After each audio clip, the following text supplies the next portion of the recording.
Breaking news Srikakulam జిల్లా సోంపేట మండలం బారువ జాతీయ రహదారిపై ఘోర రోడ్డు ప్రమాదం జరిగింది. బైక్ ను తప్పించబోయి లారీ అదుపు తప్పి ఎదురుగా వస్తున్న కారును ఢీకొట్టింది. ఈ ఘటనలో అటు ఇండియన్ ఆర్మీలో ఏఈగా పనిచేస్తున్న మహిళ ఘటనా స్థలంలోనే ప్రాణాలు కోల్పోగా ఆసుపత్రిలో 10 ఏళ్ల బాలిక నెలల పాప మృతి చెందారు.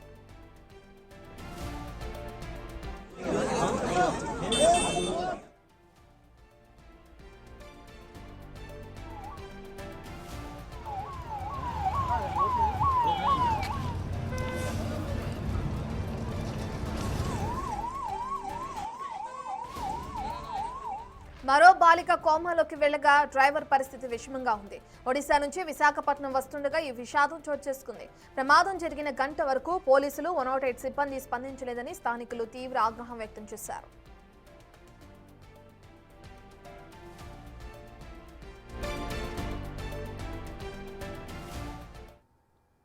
జరిగిన ప్రమాద దృశ్యాలని మన బిగ్ టీవీ స్క్రీన్ పై చూస్తున్నాం. సంబంధించిన పూర్తి డీటెయిల్స్ అందించడానికి మా ప్రతినిధి షణ్ముఖ్ అందుబాటులో ఉన్నారు.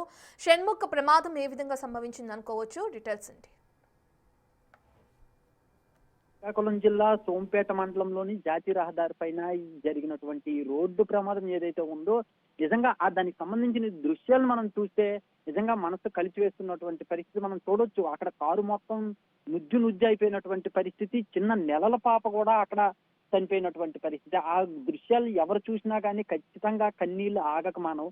అయితే ఆ ప్రమాదానికి గురైనటువంటి కారు కావచ్చు, ఆ వ్యక్తులు కావచ్చు, ఎవరైనా కానీ వాళ్ళ ప్రమేయం లేకుండా ప్రమాదం జరగడం అనేది నిజంగా చాలా దారుణం. మామూలుగా చెప్తూ ఉంటారు, రోడ్డు ప్రమాదం వెళ్ళేటప్పుడు మనం మాత్రమే కాదు అవతల వాళ్ళని కూడా చూసుకుంటూ రావాలి, చూసుకుంటూ వెళ్ళాలి అని చెప్పేసి చెప్తూ ఉంటారు.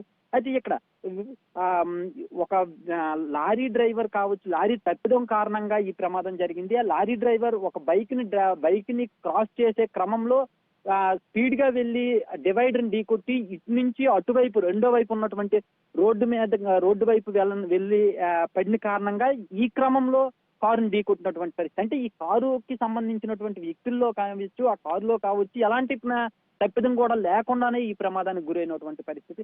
ఈ ప్రమాదంలో అక్కడికక్కడే ఓ మహిళ మృతి చెందినటువంటి పరిస్థితి. ఆ తర్వాత హాస్పిటల్కి తీసుకెళ్లే క్రమంలో మరో ఇద్దరు, ఒక బాలిక, ఓ చిన్న నెలల పాప కూడా మృతి చెందినటువంటి పరిస్థితిని మనం చూడొచ్చు. మరో ఇద్దరు పరిస్థితి విషమంగా ఉంది, అందులో ఒకరు కోమాలో కూడా ఉన్నారు.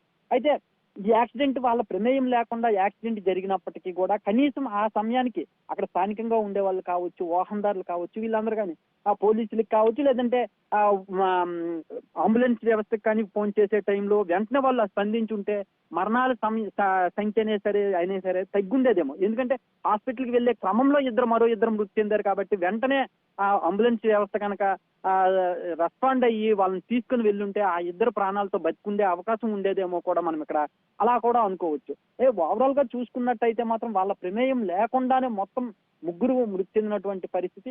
ఆ మొదటగా చనిపోయినటువంటి మహిళ ఎవరైతే ఉన్నారో ఆమె ఆర్మీ ఇంజనీర్ గా పనిచేస్తున్నటువంటి పరిస్థితిని కూడా చూడొచ్చు. ఇప్పుడు ప్రస్తుతానికైతే మాత్రం అక్కడ కేసు నమోదు చేసి పోలీసులు దర్యాప్తు చేస్తున్నారు. రత్న, థ్యాంక్ యూ షణ్ముఖ్. ఇక ఒక్కరి నిర్లక్ష్యం నిండు ప్రాణాలని బలి తీసుకుంటుంది. అందులో భాగంగా ఇప్పుడు శ్రీకాకుళంలో జరిగిన యాక్సిడెంట్ లో పసికందు కూడా ప్రాణాలు విడిచింది. అతివేగమే దీనికి ప్రధాన కారణంగా చెప్తున్నారు. ఇప్పటికే హాస్పిటల్లో కొంతమందికి ట్రీట్మెంట్ కూడా అందుతుంది.